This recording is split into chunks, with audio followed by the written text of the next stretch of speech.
Telangana triple IT 2026 సంబంధించిన phase 3 seat allotments అయితే release అయిపోయినాయి. సో, మనం ఈ వీడియో లోపల డీటెయిల్‌గా ఈ ఫేజ్ 3 సీట్ అలాట్మెంట్స్‌ని ఎట్లా చెక్ చేసుకోవాలని చెప్పి స్టెప్ బై స్టెప్ అయితే మాట్లాడుకుందాం.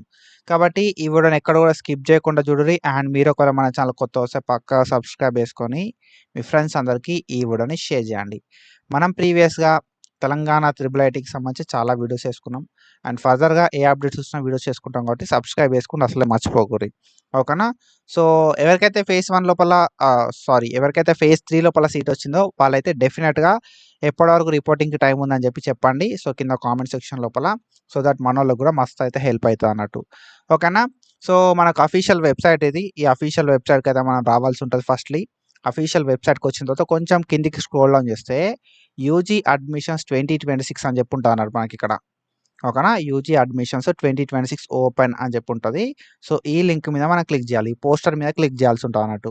సో, క్లిక్ చేస్తుంటే మనకు వేరే వెబ్‌సైట్ అయితే ఓపెన్ అయితది. సో, దీని మీద క్లిక్ చేస్తుంటే మనకు వెబ్‌సైట్ అనేది ఇట్లా ఓపెన్ అయితది అన్నట్టు. సో, మనకు వెబ్‌సైట్ అయితే ఇట్లా ఓపెన్ కావడం అయితే జరుగుతది. మనకు వెబ్‌సైట్ లోపల క్లియర్‌గా మెన్షన్ చేయడం అయితే జరిగింది. ఆన్‌లైన్ లింక్స్ లోపల provisional selection results of phase 3 అని చెప్పి ఇచ్చిర్రు. అండ్ దాంతో పాటుగా ఫేజ్ 2 సీఏపీ అండ్ పీహెచ్ అని చెప్పి ఇవ్వడం అయితే జరిగింది అన్నట్టు. సో, అందరి రిజల్ట్స్ రిలీజ్ చేసిర్రు. ప్రొవిజనల్ రిజల్ట్స్ అనేది ఫేజ్ 3వి రిలీజ్ అయినాయి. అండ్ దాంతో పాటుగా phase 2 CAP and pH results కూడా రిలీజ్ కావడం అయితే జరిగింది. 2026-27 అకాడమిక్ ఇయర్‌కి సంబంధించి. ఫేజ్ 3 రిజల్ట్స్ ఏమో అందరియి రిలీజ్ చేసిర్రు. సీఏపీ అండ్ పీహెచ్ వాళ్ళవి మాత్రం ఫేజ్ 2 రిజల్ట్స్ అయితే రిలీజ్ అయిపోయినాయి. సో, మనం ఈ రిజల్ట్స్‌ని చెక్ చేసుకోవాలంటే సింపుల్‌గా క్లిక్ హియర్ అని చెప్పి ఉంది కదా! క్లిక్ హియర్ మీద క్లిక్ చేయాల్సి ఉంటది అన్నట్టు. సో, క్లిక్ చేయడంతోటే మనకు వెబ్‌సైట్ అనేది ఇట్లా అయితే ఓపెన్ అవ్వడం అయితే జరుగుతది. ఈ వెబ్‌సైట్ లోపల కొంచెం కిందికి స్క్రోల్ డౌన్ చేస్తే సెలక్షన్ స్టేటస్ అని చెప్పి ఉంటది అన్నట్టు. ఓకేనా? సెలక్షన్ స్టేటస్ లోపల మనకు verify candidate selected or not అని చెప్పి ఉంటది. సో, ఈ లింక్ మీద మనం అయితే క్లిక్ చేయాల్సి ఉంటది అన్నట్టు. సో, ఇక్కడ క్లిక్ చేయడంతోటే మనకు వెబ్‌సైట్ అయితే ఓపెన్ కావడం అయితే జరుగుతది అన్నట్టు. సెలెక్ట్ అయిందా కాలేదా అని చెప్పి చెక్ చేసుకోవడానికి.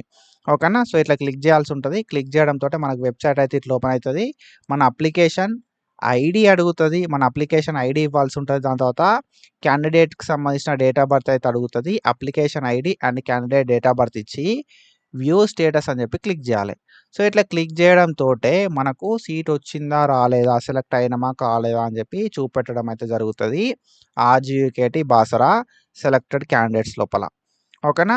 సో, ఒకవేళ మీకు సీట్ అలాట్‌మెంట్ అయితే మాత్రం ఎప్పటివరకు రిపోర్టింగ్‌కి టైం ఉంది అని చెప్తే మనోళ్ళకి మస్తు హెల్ప్ అయితది అన్నట్టు. ఓకేనా? నెక్స్ట్ అప్డేట్ ఎప్పుడు ఉంటది కావచ్చు అని చెప్పి మనం చెక్ చేసుకోవచ్చు.